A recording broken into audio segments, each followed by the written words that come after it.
Bir hüquqşünas olaraq hər kəsə ədalətli olmaq məsuliyyətindədirmi, yoxsa bu insanın şəxsi keyfiyyətinə irəli gəlir? Məncə ədalət məsələsi ümumiyyətlə hüquqşünasların hamısı hakim deyil. Yəni ədalət hakimin və məhkəmə hakimiyyətinin bərqərar etməli olduğu bir anlayışdır.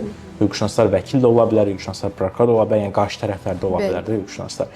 Yəni ona görə sırf bunun hüquqşünasa aid edilməsi məncə düzgün deyil.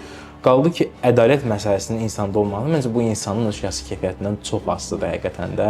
Yəni sən heç kimə zərər vermədən, həqiqətən də ədalətli olduğunu düşünərək, vicdanlı olduğunu düşünərək o deyir, başını yastığa qoya bilirsənsə, həmin gecə bu hüquqşünasda olan bir şey deyildi. Təkcə məsələn mən hüquqşünas olaraq da ki, öz xidmətlərimi satıram, hüquqşünas kimi bir sıra müştərilərlə işləyirəm. Amma mən onunla ədalətli olmağım üçün mən ona həqiqətən də bütün efortumu, bütün zəhmətimlə onun işinin üstündə çalışıramsa, əlimdən gələni edirəmsə, mən ədalətliyəm. Mən həqiqətən də haqq edirəm. Bu mənim şəxsi keyfiyyətim məsələn öz işimdə deyirəm. Və yaxud da çörək satan da ola bilər ki, çörək satan məsələn orada məhsullardan yaxşı, düzgün istifadə edirsə, çörək bişirən, onu yaxşı ortaya çörək çıxara bilirsin. Deməli o ədalətli. Deməli o başını yaxşı yastığa qoya biləcək həmin gecə ki, məsələn onu götürüb köhnə ondan əvəzləmədi. Bu insanda olan bir məsuliyyət məsələsidir. Həqiqətən içindən gəlməlidir ki, Şəxsi keyfiyyətdir. Şəxsi Bu hər keyfiyyətdir. insanda olmur.